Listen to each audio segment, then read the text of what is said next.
Hello, I'm Rida Fakhri in Washington with the main stories on Al Jazeera.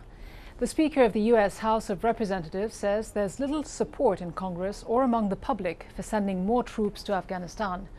Nancy Pelosi's comments come as President Barack Obama considers whether to expand the size of the U.S. military force in the country. The man tasked with assessing the situation in Afghanistan, General Stanley McChrystal, is expected to deliver his report to the President in the coming weeks. Hundreds of votes in Afghanistan's recent presidential election have been declared invalid after UN-backed monitors found clear and convincing evidence of fraud. Ballots from 83 polling stations will now be scrapped.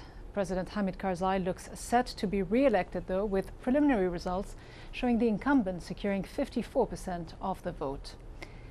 As fighting continues between government troops and rebels in northern Yemen, Al Jazeera has visited a refugee camp where some 3,000 Yemenis have sought shelter from the violence. Many of them have attempted to flee to Saudi Arabia, but were soon expelled by the kingdom, which suspects rebels may be trying to cross the border disguised as refugees.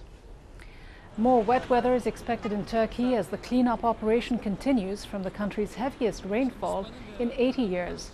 More than 30 people have died in flash flooding over the last several days. Police have been deployed in and around Istanbul after reports that abandoned buildings were being looted.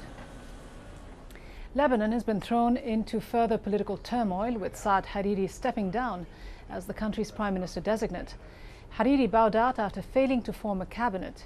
He's accused the Hezbollah-led opposition of blocking efforts to unlock the political stalemate. President Michel Sleiman will now hold talks to nominate a new prime minister. Venezuelan President Hugo Chavez says his country recognizes Georgia's breakaway regions of Abkhazia and South Ossetia as independent states. He made the comments during a meeting with his Russian counterpart in Moscow. Dmitry Medvedev, meanwhile, agreed to supply Venezuela with major weapons to rearm its forces. They're expected to sign an oil investment deal soon.